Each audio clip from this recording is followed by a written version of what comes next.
Está começando o nosso podcast Pode Rir, uma conversa séria com o Totão em Lisboa, que sou eu.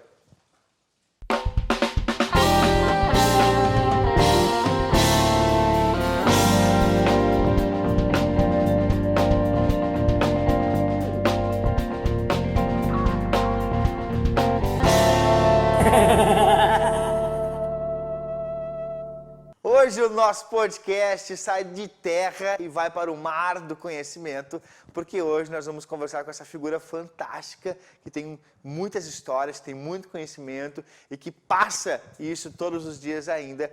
Hoje nós vamos conversar com Hélio Becker, porque o nosso corpo e o mundo é 75% de água. Não tenha medo de mergulhar nos seus sentimentos. Já foi viajar para longe de moto?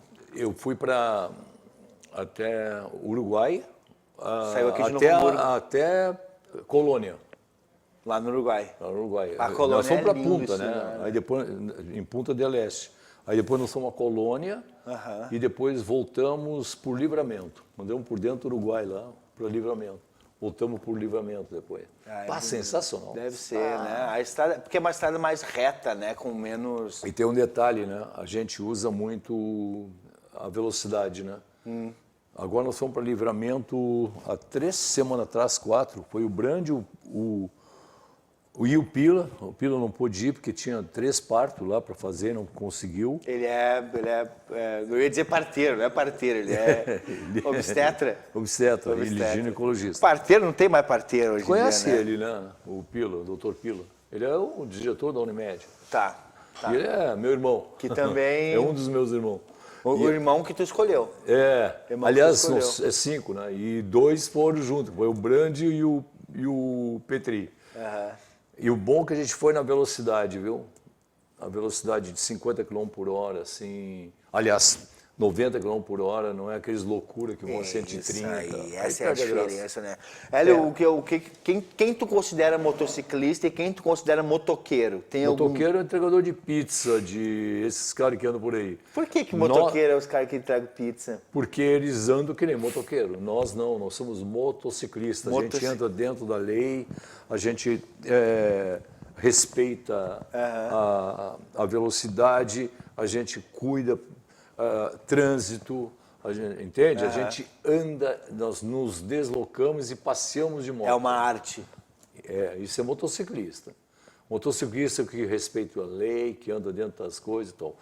Motoqueiro, esses caras que passam na tua frente, cortam a tua frente, e aí fica te xingando. Porque se tu, né, tu tem que adivinhar que vai passar alguém no corredor ali. Isso mesmo. Mas eu sempre achei que motociclista era todo mundo que tinha carteira de motocicleta. Não. Não, até né? Mas é chamado de motoqueiro.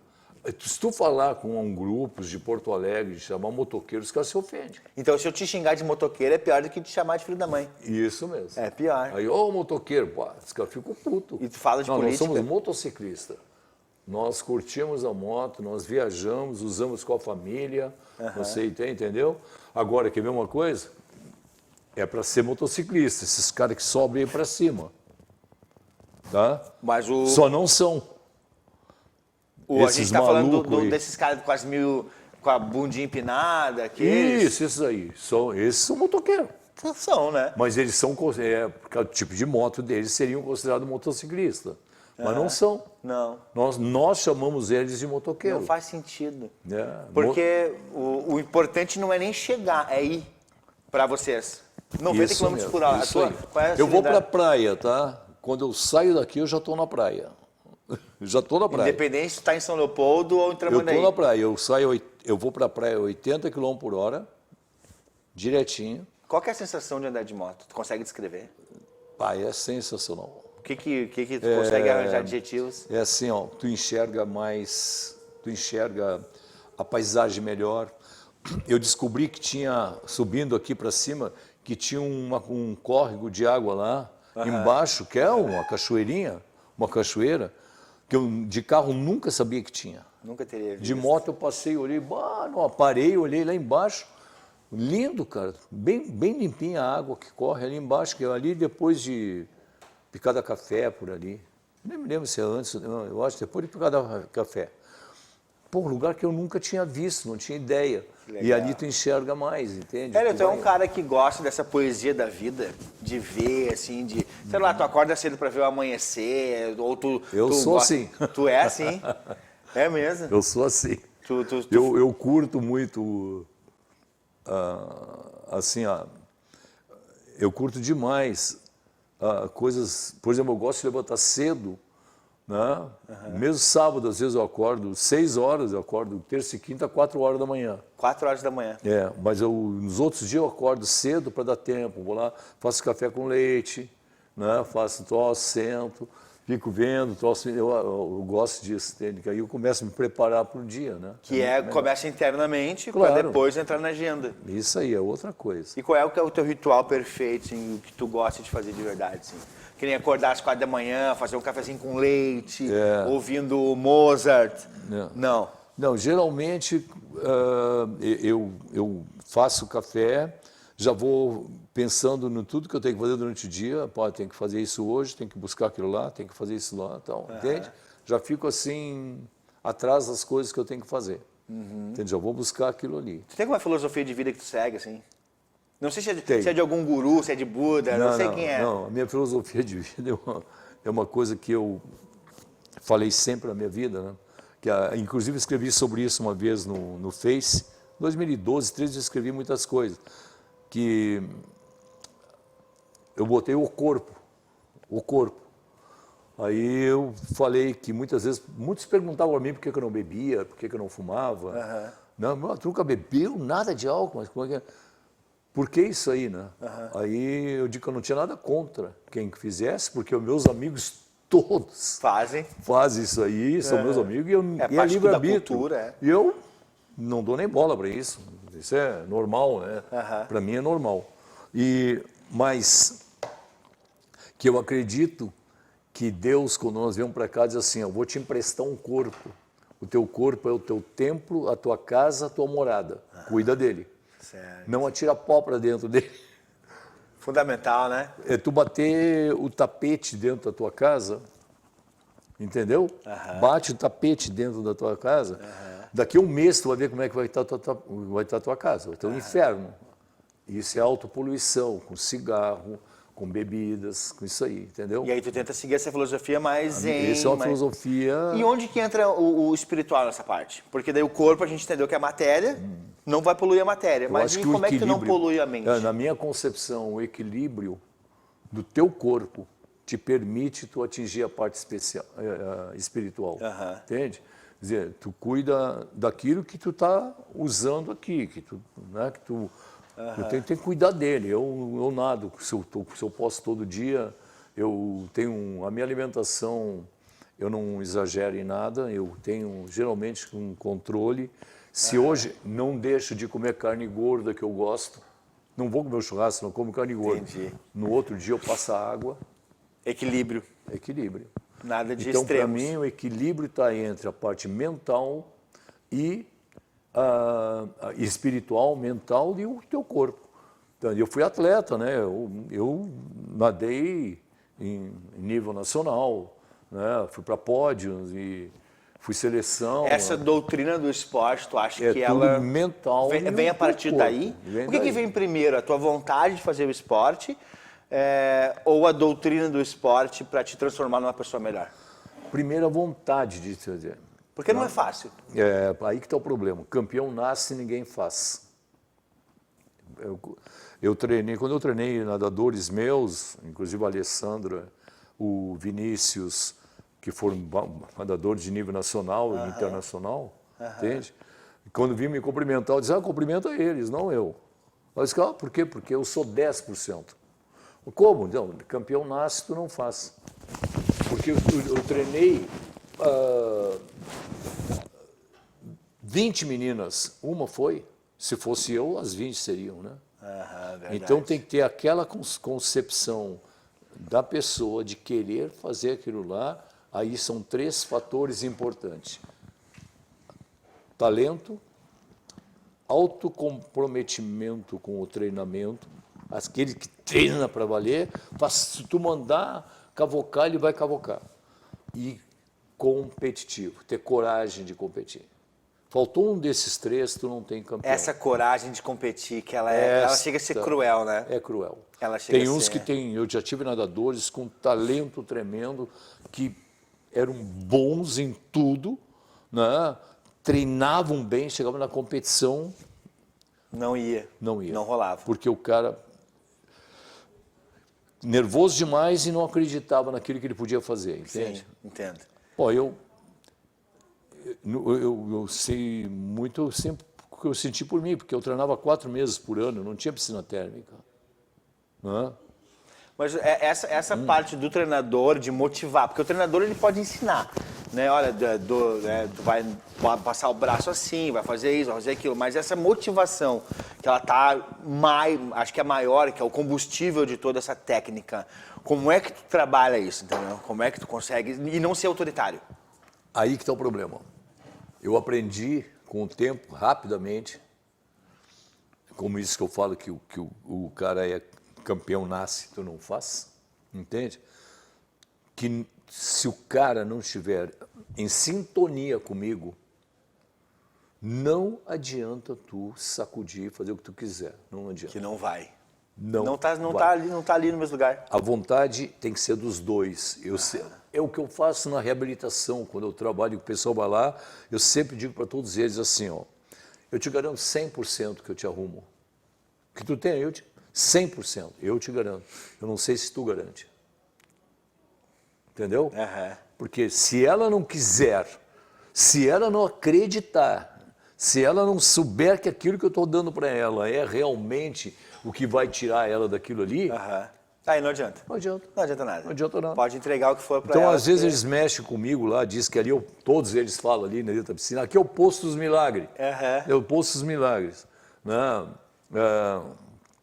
eu sempre digo, não é Poço dos Milagres coisa nenhuma. É poço de quem quer realmente estar imbuído da consciência que vai melhorar. O nome disso é fé? Tem a ver com fé? Eu acredito que... Essa crença assim, que vem de dentro. Eu acredito que sim, que tem pessoas que não têm fé em nada. Então tu não vai conseguir nada delas. Qual que é a tua fé, Hélio? Deus. Deus? Quem é Deus para ti? Ele é tudo. Tudo, ele é tudo, ele é o sol. Aquele que é tudo. Sol, lua, a árvore, natureza, tu. Tu consegue Deus. Conversar com Deus? Muito.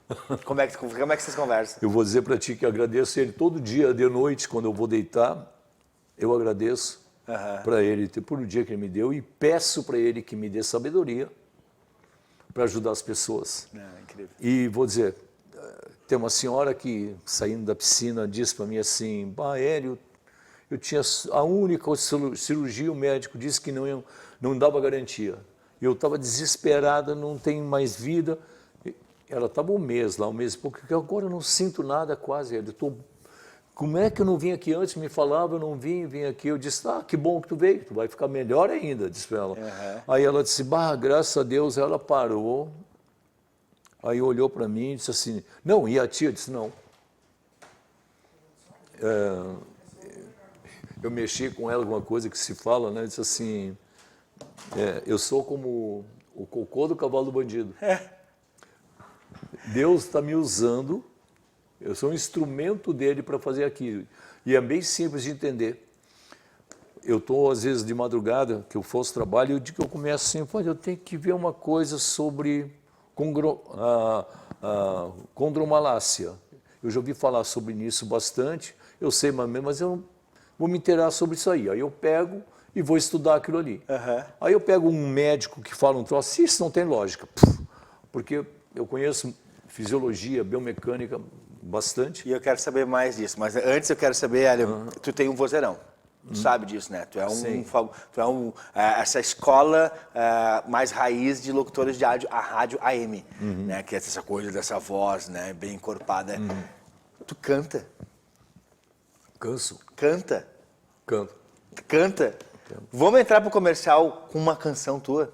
Não, não. Vamos cantar? Não. Diz um cantor que tu gosta. Não. Tem vou alguém? cantar. Ah, não, eu e tu, Roberto Carlos. Roberto Carlos, eu tenho tanto pra lhe falar. Mas com palavras não sei dizer Como é grande. como é grande o meu amor por você. Com essa declaração linda de amor na voz de Hélio Becker, a gente vai pro comercial, mas já volta porque a gente vai saber muito mais sobre esse método exclusivo, sobre essa transformação que o Hélio traz para as pessoas através do que ele aprendeu sobre nadar e sobre cuidar do corpo e do espiritual. Então não sai daí que a gente já volta.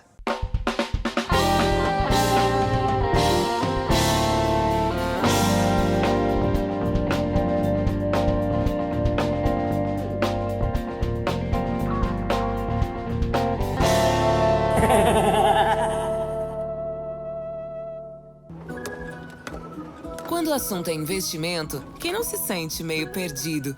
É preciso se orientar pelo mercado, pelos seus objetivos, pelas metas da sua empresa. Por isso que é tão bom contar com o Sicredi, para guiar você na direção certa.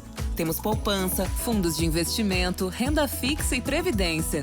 Invista com a gente. Sicredi, aqui seu investimento rende mais do que dinheiro.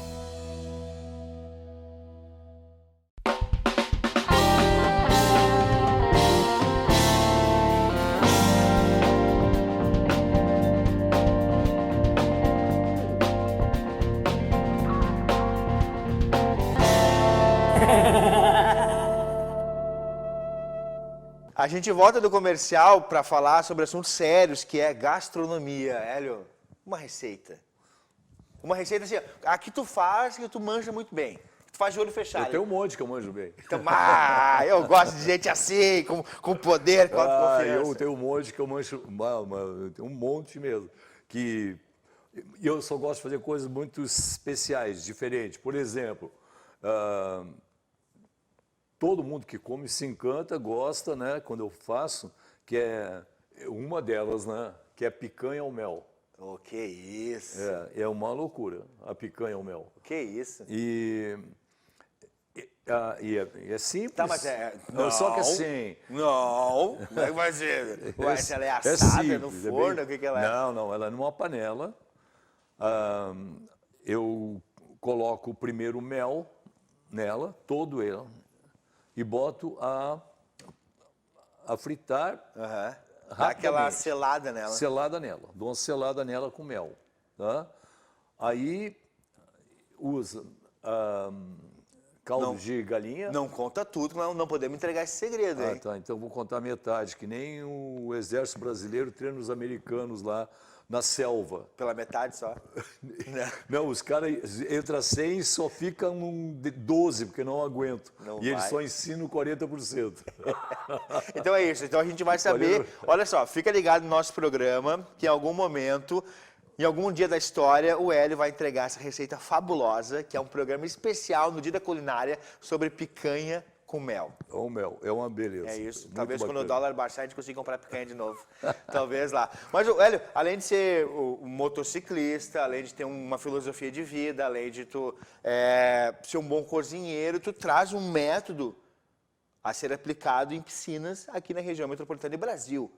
E eu quero saber dessa história que começa lá na década de 70, com uma viagem para a Europa. Isso. O que está acontecendo aí? Vamos começar lá atrás. Como é que era antes de... Tu já era esportista, tu era estudante? Eu tenho certeza, obviamente, né, por todo o meu histórico, eu nasci atleta, né? Então, isso não tem nem dúvida. Qualquer sempre foi esporte, natação? Não.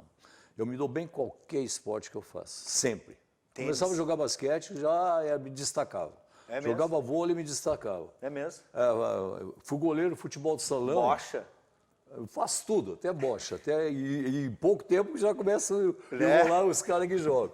Né, assim, porque isso é uma coisa que eu sempre falo para todo mundo. Esse negócio que eu te falei antes, que campeão nasce e tu não faz, e é uma grande verdade. O que acontece é que é uma coisa tua. Tu não é porque tu é bom. Que eu sou bom. Não, isso é uma coisa genética. Mas daí é como saber cantar ou não saber cantar. É a mesma coisa.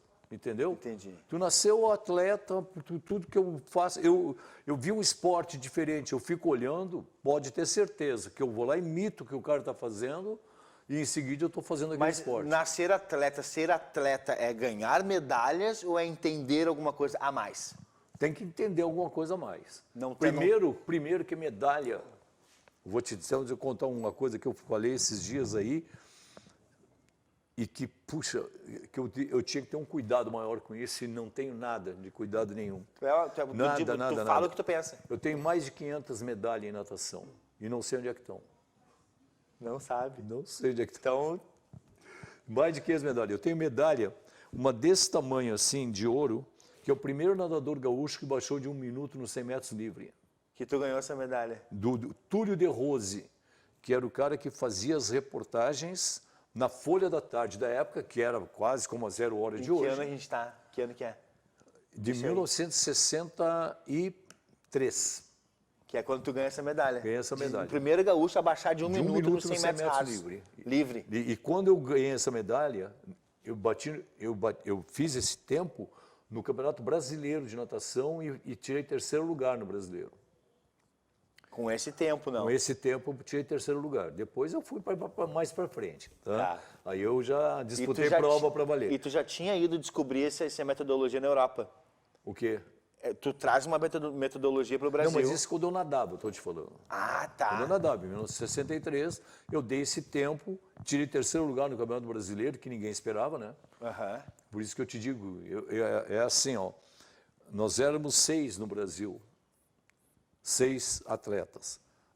Álvaro Pires, Peter Metzel, Nabuco, que é um dono da Bolsa de São Paulo, lá o Nabuco, hoje.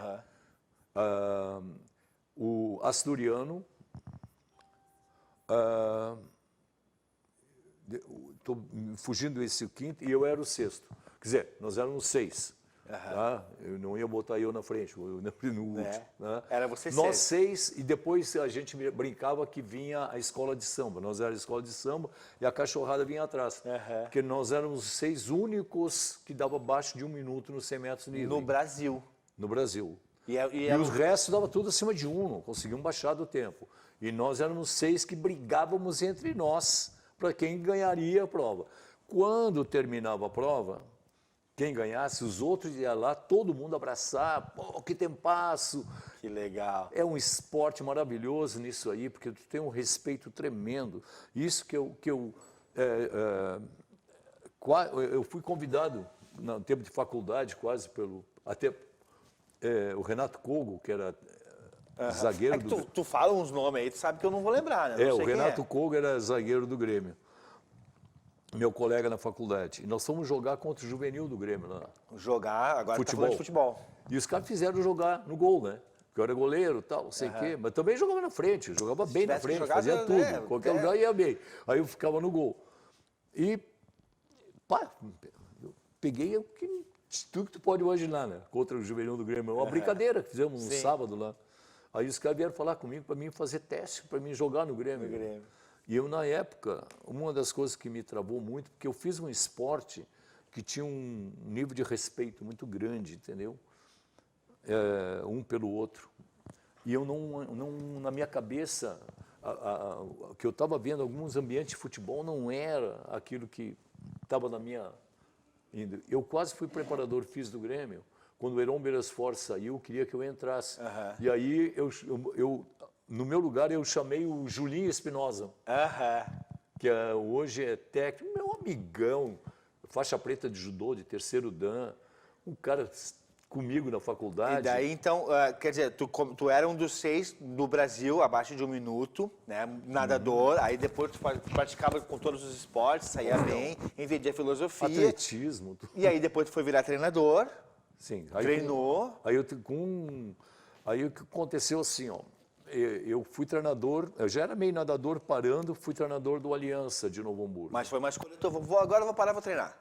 Vou passar dia de meu conhecimento. Isso mesmo. Aí eu comecei a treinar a equipe do Aliança, tá? Eu fiz uma equipe, fui nos colégios, juntei gente, fiz uma equipe sensacional. Fizemos frente ao Grêmio Náutico União.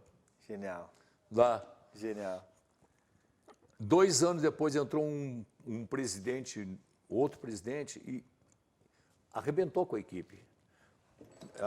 Não dava bola para a equipe, não sei o que e tal. E aí a equipe foi indo e pá, caiu a equipe. Eu digo, puxa, trabalho posto fora, né?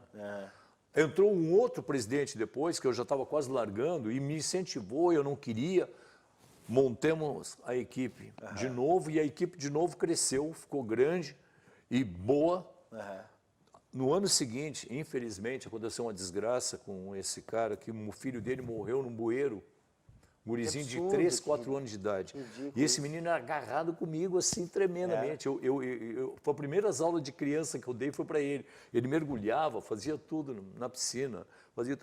Esse menino caiu num bueiro, e o pai dele ficou... Sim, né? Perde um pouco da estrutura, saiu um pouco fora lá, e de novo a equipe foi para o saco. Aí eu prometi para mim que isso foi em 72,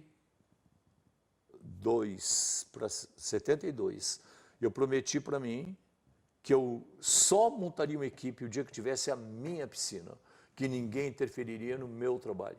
Sim, sensacional. Entende? Ali surgiu a história de fazer Quando eu fui pedir para o meu pai para que ele me ajudasse um pouco para mim comprar, o pai começou, tu é louco, porque o pai queria que eu fosse para a empresa com ele, para trabalhar com ele. Sim, né? Tu é louco, porque não sei o quê, vai botar dinheiro fora, e o outro vai te...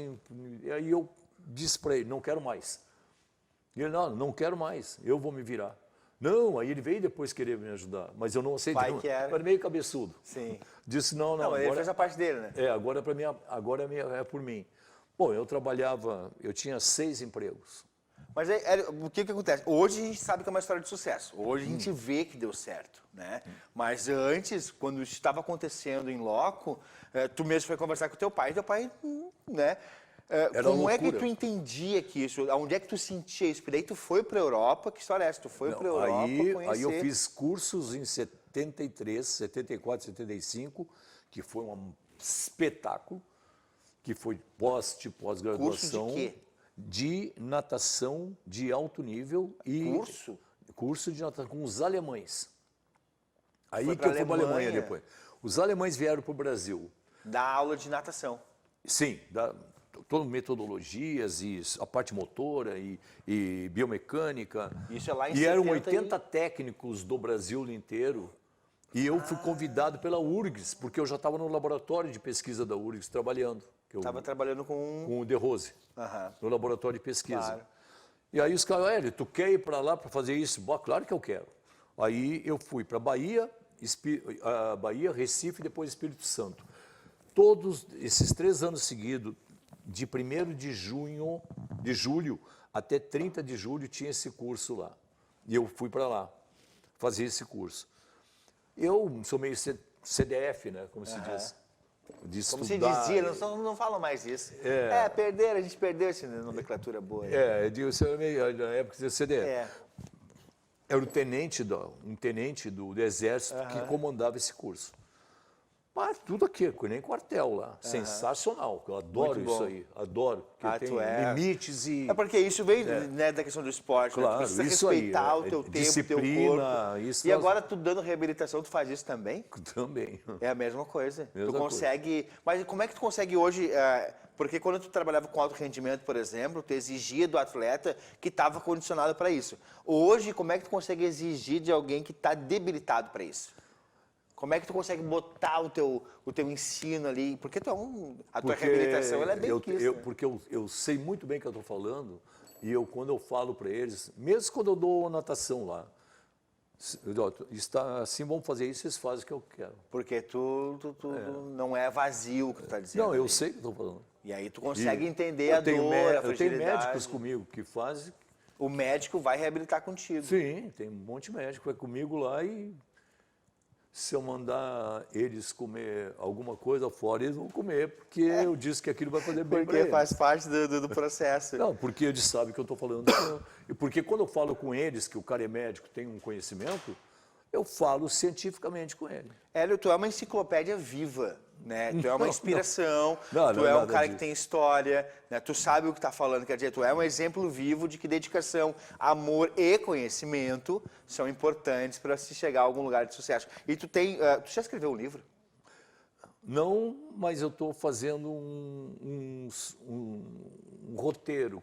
Vamos conversar sobre isso. Porque assim, Vamos conversar sobre isso. é tanta coisa que eu às vezes eu falo, puta, faltou aquilo lá. É muita coisa que tem na minha cabeça. Vamos organizar, entendeu? eu vou te agenciar, nós vamos vender isso aí, vamos ficar sucesso, tá? Isso aí, vamos vamos fazer Hélio, mas assim, ó, é impossível a gente terminar essa conversa sem que tu, eu queria que tu citasse nomes, mas a gente não vai conseguir. Mas eu gostaria muito que tu deixasse um ensinamento, não sei se numa frase, eu não sei se com uma mensagem, com um pensamento. Eu só gostaria que tu olhasse para aquela câmera e abrisse teu coração e deixasse algo como um legado dessa conversa, que foi pouca diante do teu vasto conhecimento. Se pudesse dizer alguma coisa para aquela câmera. Eu vou dizer para a câmera uma coisa importantíssima que eu falo sempre, que é uma das coisas da minha filosofia de vida. Nunca admita que alguém saiba mais que você. Nunca. Não quer dizer que você saiba mais que os outros. O teu grau de exigência filosófico tem que ser o mais exigente possível, tenta sempre ser o melhor. Nunca admitir que possa alguém, isso no teu grau de exigência, não estou te dizendo que, estou repetindo, não que eu saiba mais do que alguém, mas se eu souber que alguém vem falar uma coisa para mim, dentro daquilo que eu faço, que uma coisa que eu desconheço, ele pode ter certeza que a próxima vez eu vou saber mais do que ele, porque eu vou procurar, eu vou estudar. É impossível tu ser um profissional, é impossível tu ser uma pessoa que tenha a capacidade de passar conhecimento, ajudar pessoas, e se você for covarde, não enfrentar. Se você não tiver a consciência total do que você está fazendo, que você tem que procurar essa consciência, tem que ir atrás dessa consciência. Não pode deixar que algumas adversidades que acontecem na sua vida nos distorçam. Não, vamos lutar sempre contra ela. Hélio, muito obrigado pelo papo, muito obrigado mais do que pela conversa, mas pelos ensinamentos de vida. Muito obrigado por ter ficado com a gente, espero que tenha gostado, espero que tenha tocado o teu coração de alguma forma. Continue na programação da Vale TV e siga o nosso podcast, @podcastpoderir. E aí, semana que vem a gente está de volta. É isso aí, muito obrigado. Muito obrigado. Muito obrigado. Foi legal. Agora a gente vai fazer o seguinte, ó. Eu não fiz nem a abertura do programa. Sim. Tá? Então eu vou só olhar para aquela câmera e vou fazer a abertura agora. Tá, Tá? e aí? Antes de mais nada. Tá.